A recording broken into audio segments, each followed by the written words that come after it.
Apple TV getting in-car will be a disaster.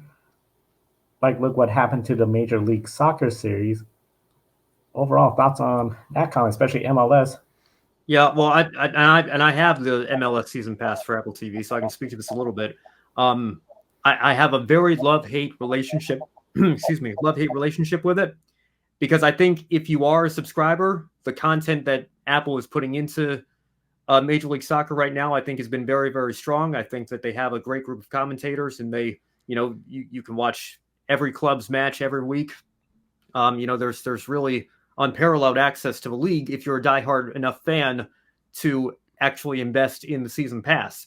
The problem with MLS is it's like IndyCar. It's a very niche market, and for a league that's trying to expand their fan base here and draw in more fans and more attention, and guys like Lionel Messi coming over to Inter Miami have certainly helped that, I think. But I feel like putting it behind a paywall is very restrictive of the access to some of those casuals that you're trying to bring in, and then ideally they like what they see and they come back wanting more. If you put IndyCar behind an Apple TV paywall, again, the coverage could be Emmy award-winning caliber, top notch, which would be great for the diehard fans.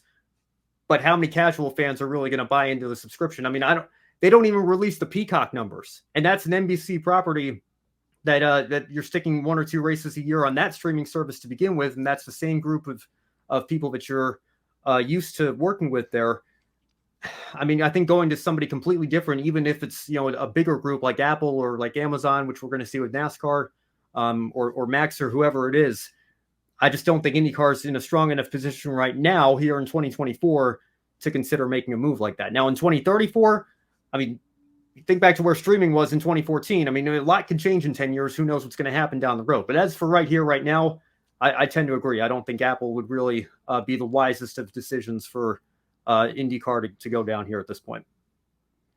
And streaming as a whole is just kind of at a big question mark right now, because there's just so many of them now. A lot of them they're adding ads in. You have to pay more to not have ads now. It's just not the same as it was even 5 years ago, streaming. I feel like you can't go all in on a streaming service. However, at this current point in time, you still need streaming because it's such a core part of a lot of people's lives right now. That's why I kind of like NASCAR's deal, where they have some streaming and they have both on cable and streaming. But I do wish there weren't Amazon-only races. I was hoping that like Amazon would simulcast the Fox races on their end, and then NBC would get the Peacock races or something simulcasted. But I think that's the route they need. Any sport right now should be going with streaming. I think the NFL is probably the only one that, in America at least, that can really get away with putting things strictly on streaming. And we saw, you mentioned Peacock, NFL had a playoff game only on Peacock, and they actually shared the numbers, and they were pretty big numbers. You're not going to get that with an IndyCar race or even a NASCAR race if it were to come to that. I'm very curious how Amazon will do next year with NASCAR, actually. But streaming, it's just a little too shaky right now and too uncertain for the future. So I hope whatever deal this is, it's not long-term. And also Fox, I know they've announced that they're doing a part of a streaming deal.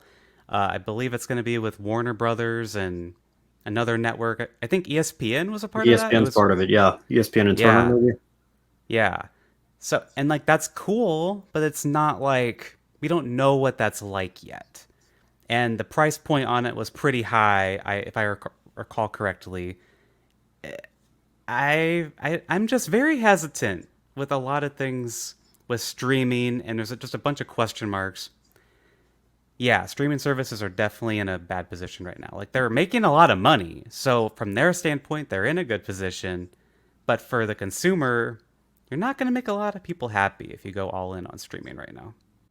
You ever notice how, like you were saying, Alex, they rushed that number? Like 23 million people watch the Chiefs on Peacock, and everybody's going crazy, and it's like extra. Look at this going on the front page. Look at how amazing this is for streaming. But then IndyCar has a race in Toronto, and everybody's asking where are the numbers, where are the ratings for this Toronto race, and they just say, "Oh, well, they were in line with our projections," and that's all we have to say on this matter at this time. I wonder what that means. It can't be very good. A total of 10 people watch Toronto at Peacock. That's in line with our numbers, but we're not going to tell the public that. I think we were the 3 out of the 10, unfortunately, with Toronto.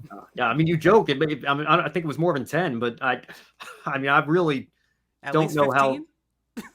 how. Maybe. Who knows? It can't have been very many, though. I'll tell you that. No, definitely not.